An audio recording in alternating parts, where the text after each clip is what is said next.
Earth's last transmission, you should have asked permission. Part 1. The Arrival. Commander Zrax-9 stood on the bridge of the Galactic Confederation flagship bureaucratic Victory, tentacles twitching with anticipation as Earth came into view. The small blue planet would make an excellent addition to his collection conquest number 1000, a milestone that would finally earn him the coveted Outstanding Achievement in Planetary Acquisition badge for his uniform. Status report, he gurgled through his speech translator. Lieutenant Paperclip, so named because of their unusual fondness for ancient Earth office supplies, pulled up a holoscreen. Sir, Earth appears to be exactly as our 3,000-year-old database suggests. Primitive technology, excessive reality television programming, and a concerning obsession with pictures of small furry animals they call cats. Perfect. Zrax-9's tentacles wiggled in what his species considered a smile. Prepare the standard first contact package, and make sure you've filled out Form GC 591B in triplicate. We don't want another incident like Planet 847, where we had to conquer them because someone forgot to check Box 27C about indigenous species' rights to interpretive dance. The massive alien fleet hung in Earth's orbit like a chandelier made of bureaucratic nightmares. Each ship was painted in the Galactic Confederation's official colors, beige and slightly darker beige. The design philosophy seemed to be aggressively inoffensive as mandated by subsection 47 of the Galactic Aesthetic Guidelines. Sir Lieutenant Paperclip chirped. I've prepared the standard conquest announcement. Shall I broadcast it on all frequencies?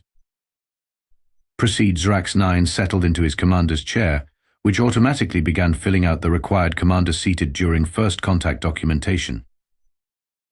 The broadcast began, cutting into every television channel, radio frequency, and streaming service across Earth.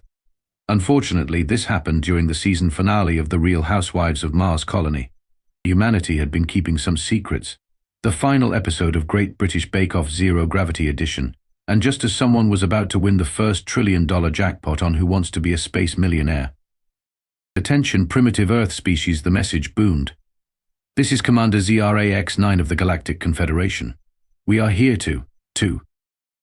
The broadcast was immediately interrupted by an incoming transmission from Earth. A harried-looking man in pajamas appeared on screen.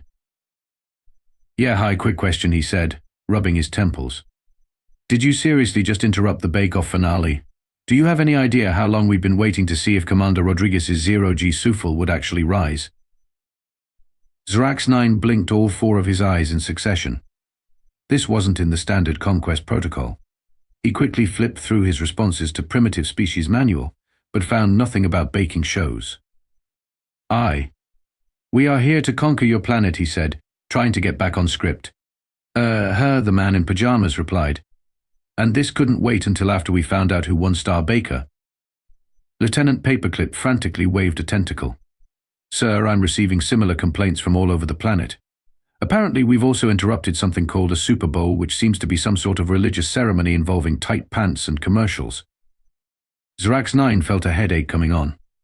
This was supposed to be a simple conquest show-up, announce their superiority, accept surrender, file the paperwork, and be home in time for tentacle polish. Instead, he was dealing with angry humans demanding to know who won their television shows. Look, he tried again. We are an advanced civilization with technology beyond your comprehension. We've come to. Did you file an environmental impact statement for parking that fleet in our orbit? Another voice cut in. Because I'm pretty sure that's affecting our satellite reception, and I was streaming the game. The commander's tentacles drooped. He had a feeling this conquest wasn't going to be as straightforward as the others. He really should have read the fine print on that easy conquest guaranteed or your paperwork back warranty. Lieutenant, he sighed. Please tell me you at least remembered to file Form GC 591C for interruption of indigenous entertainment programming. Lieutenant Paperclip's silence was deafening. Wonderful, Zrax-9 muttered. Just wonderful. Get me the Department of Retroactive Apology forms, and someone find out who won that baking show before we have an intergalactic incident on our hands. Deep beneath the Rocky Mountains, in a facility that technically didn't exist but still had a 5-star rating on Galactus Yelp, Director Jack Martinez of the Department of Extraterrestrial Sass took a long sip from his world's most secretive boss mug. The coffee inside was black as space and probably just as dangerous. The last intern who'd tried to touch it had been reassigned to monitor alien soap opera transmissions in Antarctica. So he said, Addressing the emergency meeting of Earth's Unified Defense Council, the Beige Brigade up there interrupted the bake-off finale. The assembled representatives nodded grimly. Even the Australian delegate, who was attending via hologram at 3 a.m. his time, looked unusually serious. Director Martinez, the UN Secretary General, spoke up. Perhaps we should focus on the fact that they're here to conquer Earth. Oh, that Martinez waved dismissively. That's just Tuesday for us. But reality TV? That's where I draw the line. He took another sip of coffee, making sure to maintain aggressive eye contact with everyone in the room. Time to initiate Protocol Sass back 9. Screens around the room lit up with Earth's carefully prepared response, crafted over decades by teams of dedicated Sass specialists, passive-aggressive note writers, and that one person who always responds to work emails with K. Commander Lieutenant Paperclip announced, "We're receiving an official response from Earth's governing body." Zrax-9, who was still trying to figure out how to file an apology form for interrupting something called Kardashians in space, perked up. Finally, some proper protocol. Put it on screen. The message that appeared was written in Comic Sans, which was already a violation of at least 7 Galactic Confederation formatting regulations. "Dear valued potential invaders," it began, "thank you for your interest in conquering Earth. We appreciate you taking time out of your busy schedule of bothering other planets to consider us for acquisition. However, we feel we must point out several items that may have escaped your attention. 1. Your parking position is blocking Betty from accounting's view of Venus. She's been tracking its transit for her dissertation and is rather cross about it.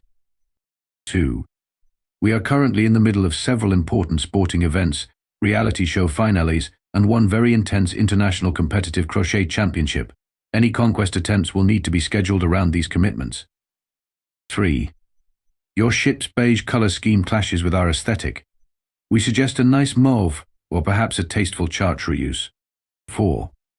Most importantly, we really must insist that you file the proper paperwork for Earth's Special Protocol X 1995, also known as the Don't Even Think About It Unless You Want a Really Bad Time regulation. Please allow 5 to 7 business days for processing of your conquest application.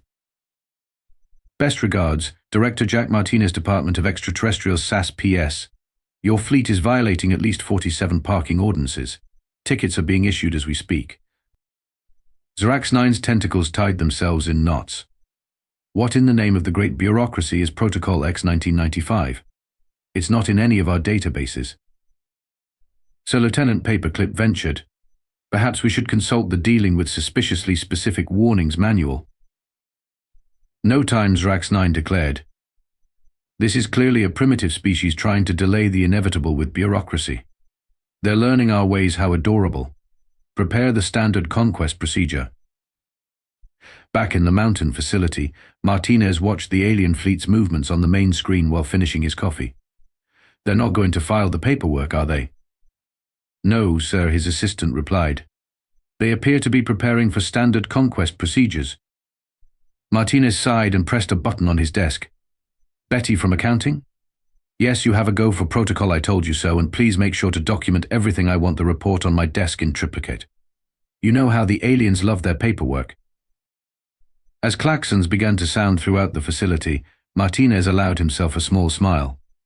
He'd bet his favorite coffee mug that Commander Zrax-9 was about to have a very educational day about why some warnings shouldn't be ignored, no matter how bureaucratic they might seem.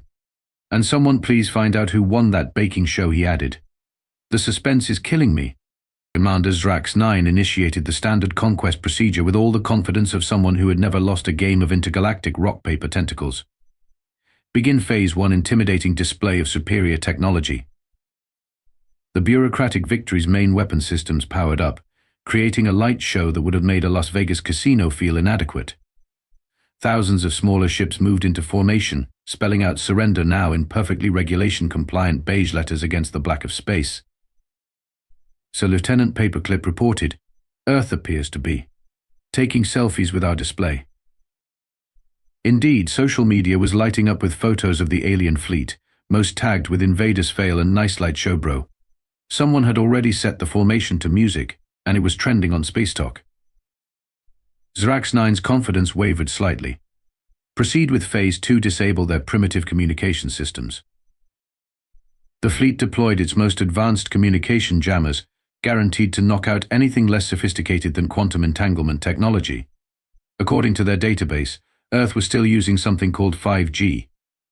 Jamming systems engaged, Sir Lieutenant Paperclip announced triumphantly. Then paused. Sir? Earth's communications appear to be completely unaffected. Impossible, Zrax-9 sputtered. Check the jammers. They're working perfectly, sir. But Paperclip's tentacles twisted nervously. I'm receiving a message from Earth's department.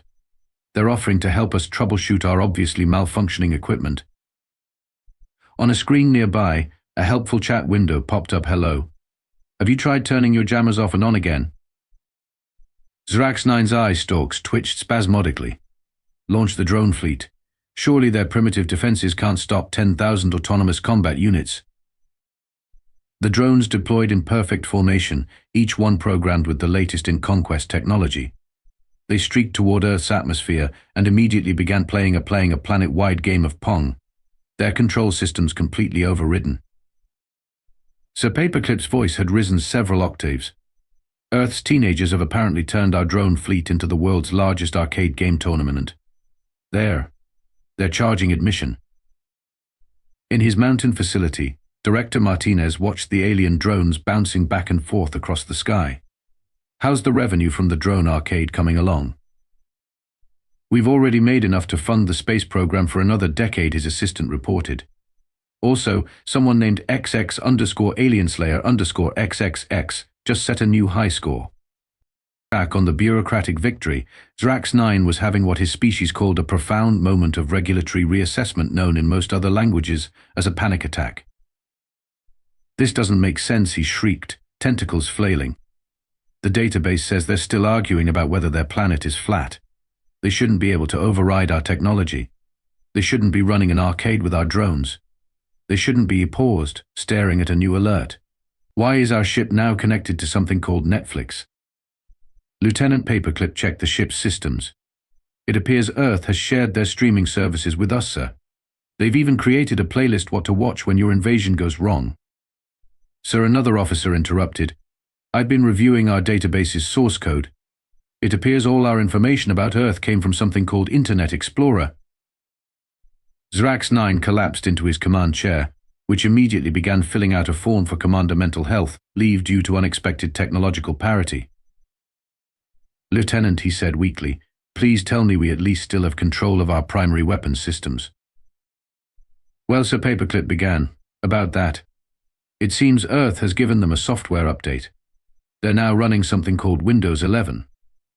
Is that bad? It's asking us to restart to complete the installation. The commander stared at the blue screen that had replaced his weapons control panel, complete with a spinning circle and please wait.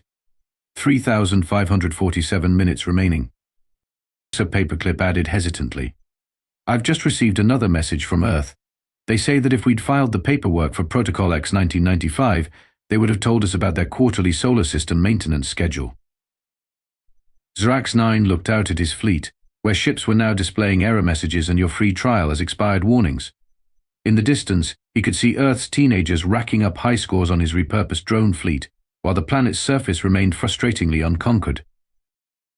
Lieutenant, he said finally, please tell me you at least backed up our systems before we started this invasion. The silence from Paperclip was interrupted only by the cheerful ping of another help desk message from Earth. We noticed you're having some technical difficulties. Would you like to schedule a consultation with our invasion prevention team? Our next available appointment is 2 weeks from never. While Commander Zrax-9 was having an existential crisis about Windows 11, something interesting was happening in the dark side of Earth's moon. A massive hangar door was opening, though door was perhaps an understatement. It was more like someone had installed a zipper on the lunar surface, and that zipper was currently revealing humanity's best-kept secret. Fleet Status Admiral Luna Thompson asked from the bridge of the FS Practical Joke, Earth's flagship and winner of most inappropriately named vessel 3 years running.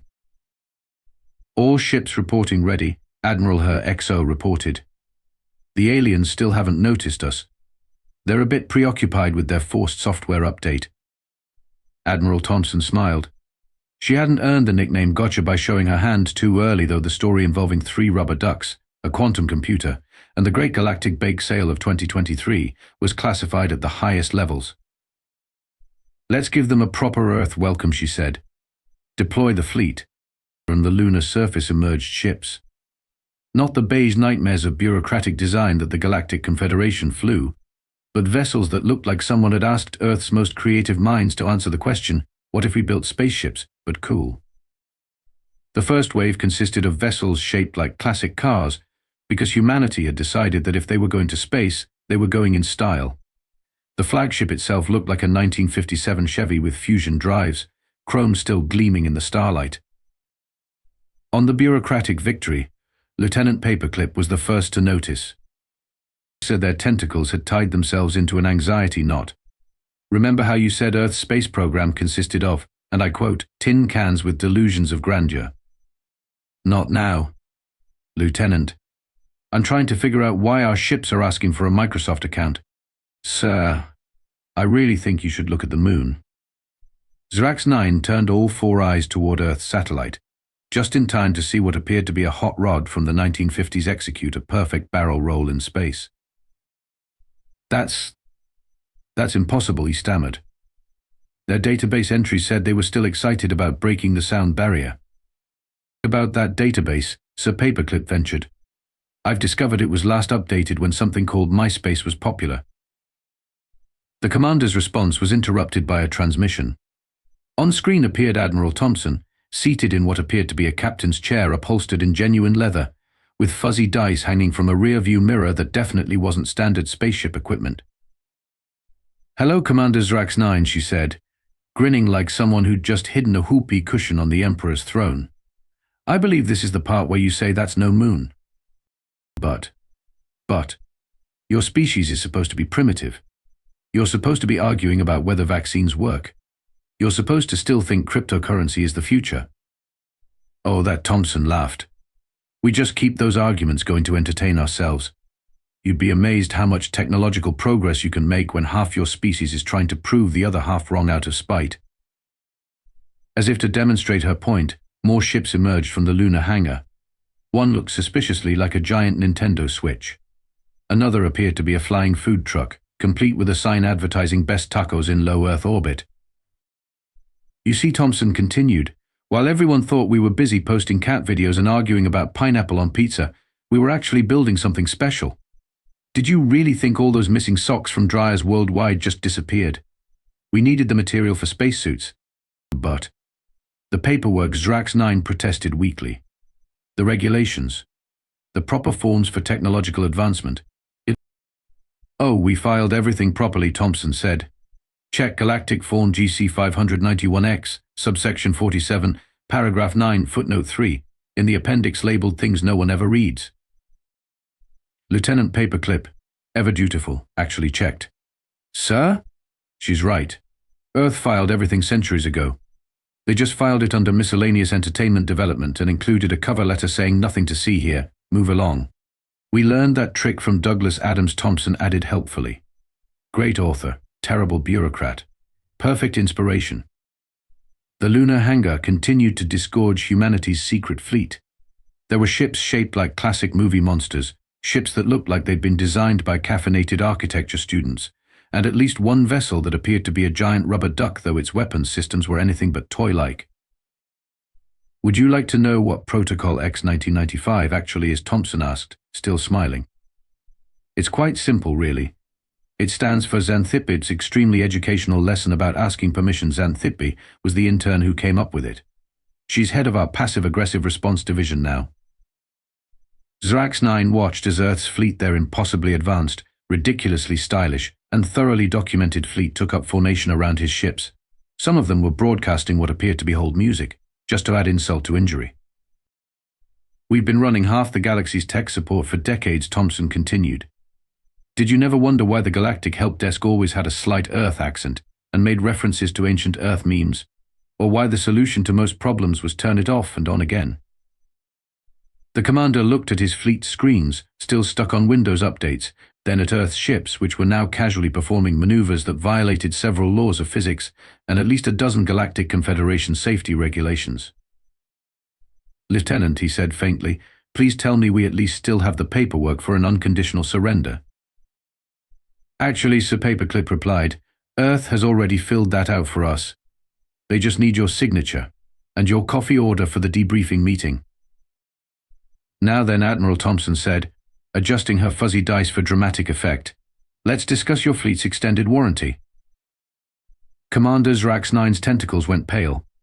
In the Galactic Confederation, there was nothing more terrifying than warranty discussions. You wouldn't dare.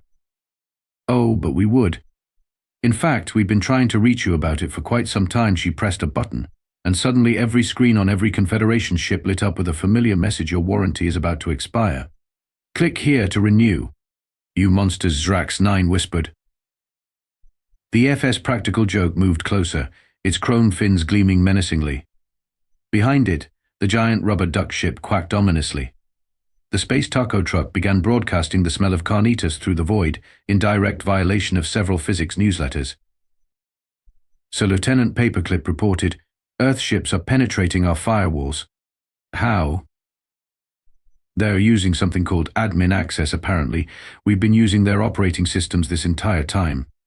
The latest update included a small print clause about Earth maintaining backdoor access for quality assurance purposes." One by one, the Confederation ship's systems began to change. Their regulation beige paint jobs were automatically recolored in various neon hues. Their standardized bureaucratic identification numbers were replaced with vanity plates reading things like "Lolalians" and "Go Team." In his mountain facility, Director Martinez sipped his coffee and watched the show. "How's the surrender paperwork coming along?" His assistant consulted a tablet. "They're currently on page 47 of 2403. We included all the Earth terms and conditions they never read, plus the complete history of Internet memes as mandatory reading material." Back in space, Admiral Thompson was explaining exactly how thoroughly humanity had infiltrated galactic civilization. "You know that galactic GPS system you use? We're the ones who programmed it to always say recalculating at the most annoying moments. Those automatic software updates that always happen at the worst possible time? That was us too. We even designed your ship's user interface. Why did you think the self-destruct button was right next to save document?" Zrax-9 looked at his control panel in horror. She was right, the button layout was exactly as infuriating as Earth's old printer software. And the tech support Paperclip asked, a note of realization in their voice. "All us," Thompson confirmed. "Every time you called about a computer virus and we asked if you'd downloaded something suspicious. We were the ones who sent the email about a hot single nebula in your area." The Confederation fleet hung helplessly in space as their systems were thoroughly and efficiently Earthified. The ship that had been leading their formation was now playing something called "Never Gonna Give You Up" on all frequencies. Sir Paperclip said, "I've just discovered that our entire command structure runs on something called Microsoft Excel. Our invasion plans were apparently stored in a spreadsheet titled Definitely Not Invasion Plans 2025.xlsx. Thompson's smile widened. "Did you try turning it off and on again?" That's why the help desk always sounded so smug, Zrax-9 realized. They knew. They knew. They knew the whole time. "Actually," Thompson said, "we've had a betting pool going for decades on when someone would finally notice. I believe Betty from accounting just won big." The commander slumped in his chair, which immediately began filling out a performance review titled "Ways I Could Have Avoided This Catastrophic Failure. What are your terms?" "Oh, nothing too severe. We'll just need full access to your technology, administrative rights to all your systems which we already have anyway, and your complete surrender. Also, you're going to have to apologize for interrupting our TV shows. Personally, to everyone. Everyone. Everyone. Starting with the Great British Bake Off fans. They're particularly upset about missing the Sufal judgment." As if to emphasize the point, Earth's fleet began executing a synchronized dance routine in space. The rubber duck ship was doing pirouettes. "Fine," Zrax-9 sighed. "We surrender. Just, please stop making our ships play Earth music." "Oh, that reminds me," Thompson said brightly. "We're also going to need you to accept cookies. All of them. And sign up for our newsletter." The commander's last shred of dignity crumbled as his flagship's hull was automatically redecorated with a scrolling LED message reading "Humans were here, LOL."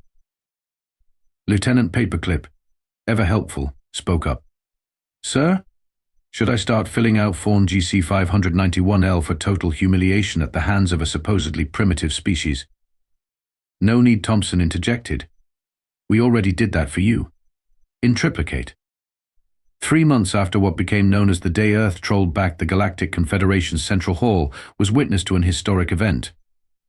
The signing ceremony for Earth's membership was about to begin, though ceremony might have been a generous term for what was actually happening.